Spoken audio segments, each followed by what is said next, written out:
you guys doing? Good. Todd, how is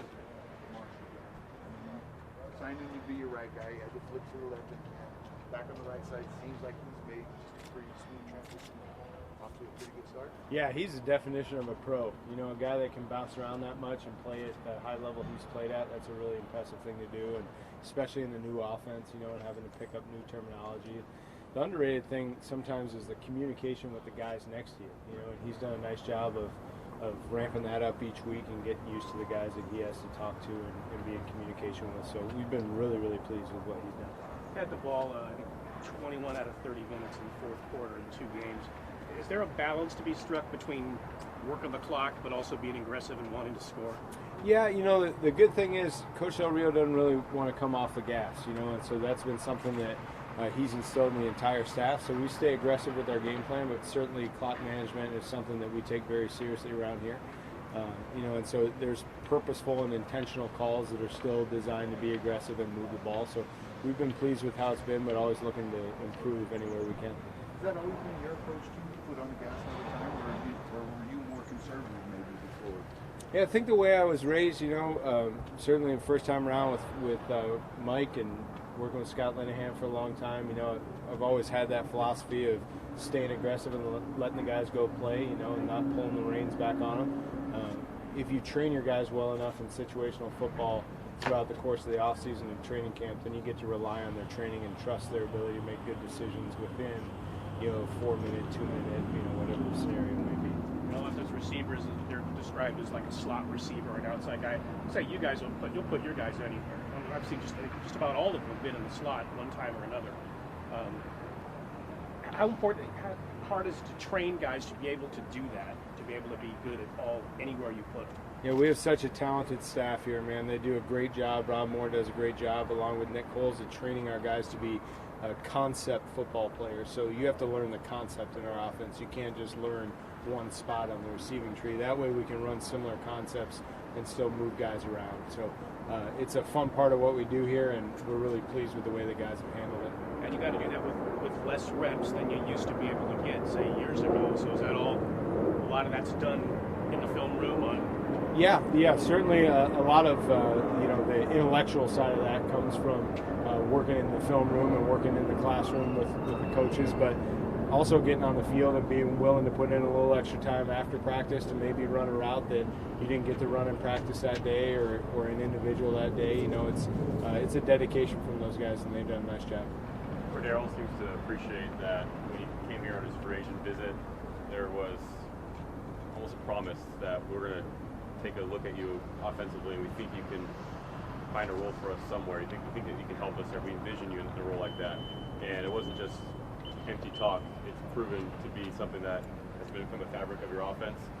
How have you seen Cordero since that conversation way back in March just respond to that opportunity, be it in that moment or also in practice in the game since?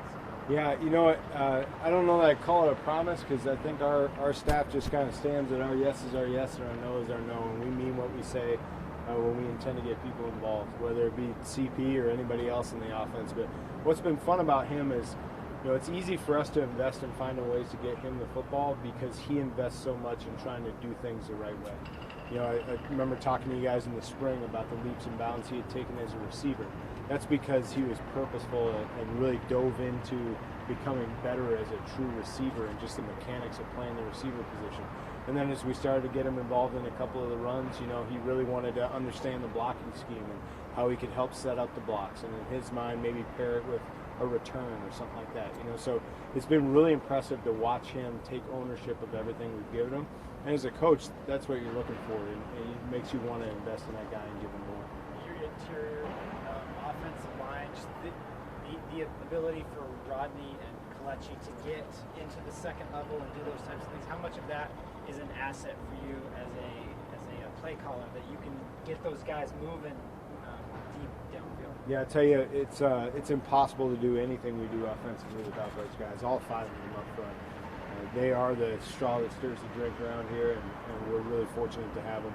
The interior 3, in particular, you know, bring such a unique skill set and play at such a high level. In my opinion, they're all the best at their position in the league. And they're really the ones that enable us to be so versatile and to run some things that might require a lineman to get downfield and get a block, not just at the line of scrimmage, but finishing and springing those long runs. What's the biggest difference you've seen from Jalen from last year to this year? I think Jalen's really working on his craft. He doesn't want to just be a flash player. He wants to prove that he can be an every down back. He's worked really hard in protections. He's worked really hard in his route running, not just the free release stuff, but understanding how to get out on time in some of the six-man protections. He's just gaining a knowledge of football, and really understand the way we want him to do things, and really investing in trying to grow in the areas that we challenge him on this offseason.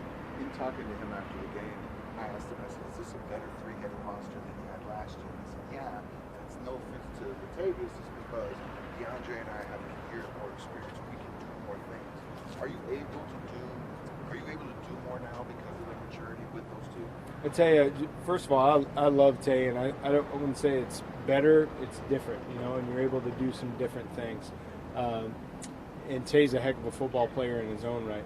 Where I'd say that those guys have really expanded their roles or expanded our abilities to increase their roles is that, they're a little bit better at some of the techniques that they were maybe a little deficient on last year. So really our versatility there speaks a huge testimony to those guys' hard work this offseason and growth as players. Today's broadcast, TV, it seems like they pick up everything at the line of scrimmage. So when you guys are down there at the goal line and Derek shouts Seattle and you go from what presumably was a run to a check into a fade route, how cognizant of you guys have to be of that? Obviously, if people at home are noticing that, then certainly your opponents are, and obviously that's some terminology you're going to have to change from week to week. Yeah, first of all, y'all crack me up with that because you didn't watch the TV copies for the first 2 years because we've had Seattle in our terminology for a long time, well before Marshawn got here.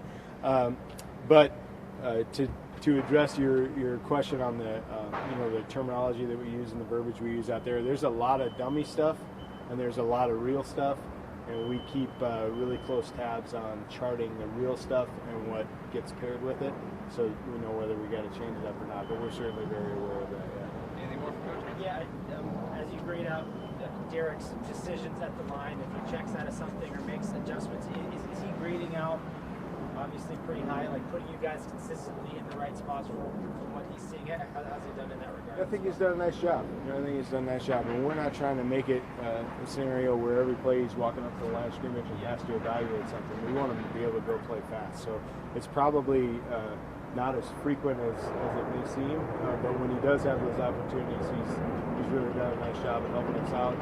As I told him, if he sees something that makes me look like a better play caller, have at it. Good. All right. Thanks, guys. I haven't even seen that video. I just heard about it.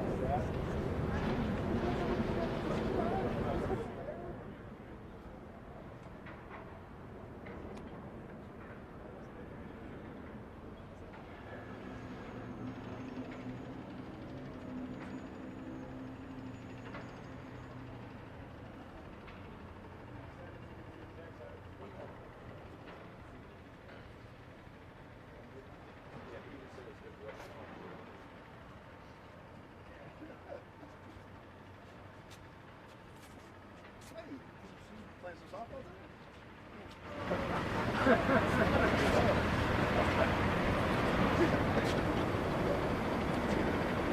Hey guys.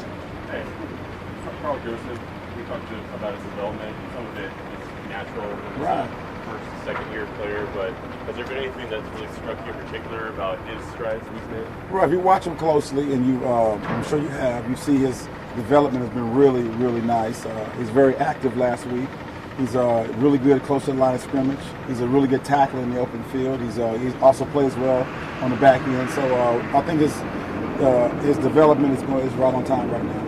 Is he one of the examples of just what strides his defense has made, where just somebody who got reps last year, learned to play together with the people around him, didn't make a flashy addition at free agency at safety, but he just got better from within? Right. It's about our improvement. It's about our growth. It's about us working together as a team. It's about the teaching. It's about the process of practice, about the competition that we create amongst the players. And then it's about, the meetings and showing up on game day and getting things done right and working together. And I think that the players, you see the rewards of their hard work when no one's watching. You can see it happening on game day. As a coaching staff, when someone who's such a fabric of an opponent's offense, like Jordan Reed, he doesn't practice Wednesday, he does practice today, some fluidity on his status. Right. How do you prepare? Because I imagine you prepare as if he's going to play. Well, again, it's about us and our preparation. If we sat around and worry about all the injuries and what other teams are doing, we wouldn't have time to work on ourselves. So it's important that we get our execution down, our game plan together, our ability to work hard and play really hard and tough as a team and be physical and get after the ball. Those things are important to us. And I think if we play our style of football, it doesn't matter who we play. Getting through 2 games in the fourth quarter, defense has only been on the field for like 9 minutes in the fourth quarter through 2 games. What does that do for you guys when the offense is killing the clock like that? Well, in my history, in a long time I've been around this game, the best defense is a really good offense, really good ball control, having a really good run game, and an offense that really understands how to really eat up the clock and just grind out the yards. And that's really important for us to be on the sideline and really rooting them on. So it's important for us to get the ball to the offense as often as possible. And that's one of our big goals. What do you see from Gary on when you watch Sunday's game back? Really excited. We've been waiting a long time to get Gary on the field. Very unfortunate about he wasn't available to us early in the camp. But seeing him and his length, his ability, and being on the stage for the first time, and the way he responded, and the way he played, and the way the guys and the players really rallied around him. He wasn't doing it by himself. It was an entire defensive unit working together. Really, really good to see a young player start off really good like that, because it's good for his confidence. Now, there's no limits to how good he can be. What's the key to a really good safety blitz? Timing, a guy who knows how to blitz, and a guy who knows how to finish. But it's all about timing and how bad do you want it. You guys good? All right. Thank you. Appreciate it. You want to go Raiders? Yeah. We'll say Raiders on 3, all right? So you just say Raiders on 3, and then you count to 3, and they'll all say it, all right? Okay. Raiders on 3. 1, 2, 3. Raiders! Yeah.